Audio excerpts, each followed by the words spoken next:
সর্বোচ্চ নেতা হওয়ার দৌড়ে এগিয়ে কে এই মোস্তফা খামেনি? ইরানের সর্বোচ্চ নেতা আয়াতুল্লাহ আলী খামেনির দ্বিতীয় ছেলে মোস্তফা খামেনিকে তার সম্ভাব্য উত্তরসূরি হিসেবে বিবেচনা করা হচ্ছে।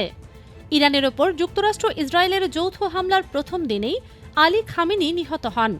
এরপরই দেশটির পরবর্তী সর্বোচ্চ নেতা কে হচ্ছেন তা নিয়ে রাজনৈতিক ও আন্তর্জাতিক অঙ্গনে জোর আলোচনা শুরু হয়েছে। যদিও এই বিষয়ে এখন পর্যন্ত ইরান কর্তৃপক্ষের পক্ষ থেকে কোনো আনুষ্ঠানিক ঘোষণা আসেনি। তবে ইসরায়েলি ও পশ্চিমা বিভিন্ন গণমাধ্যমের প্রতিবেদনে বলা হচ্ছে, সর্বোচ্চ নেতা হওয়ার দৌড়ে এগিয়ে রয়েছেন মোস্তফা খামেনি।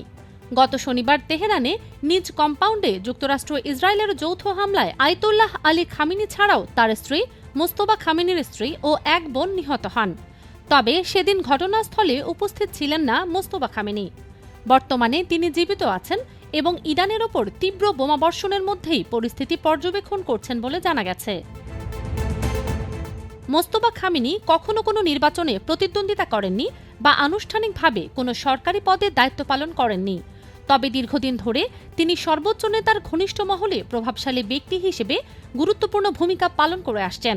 বিশেষ করে ইরানের ইসলামী বিপ্লবী গার্ড কর্পস IRGCর সঙ্গে তার গভীর সম্পর্ক রয়েছে বলে বিভিন্ন প্রতিবেদনে উল্লেখ করা হয়েছে। গত কয়েক বছর ধরেই বাবার সম্ভাব্য প্রধান উত্তরসূরি হিসেবে মোস্তফা খামেনির নাম আলোচনায় ছিল।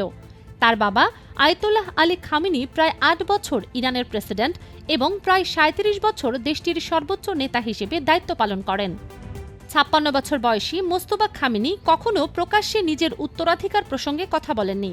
তিনি সবসময়ই জনসম্মুখে খুব কম উপস্থিত হয়েছেন এবং রাজনৈতিক ভাষণ বা জনসভায় অংশ নেননি।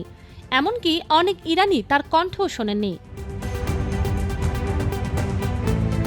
তবে সরকার বিরোধী বিভিন্ন মহল বহুদিন ধরেই অভিযোগ করে আসছে যে বিক্ষোভ দমনে কঠোর পদক্ষেপের সঙ্গে তার নাম জড়িত।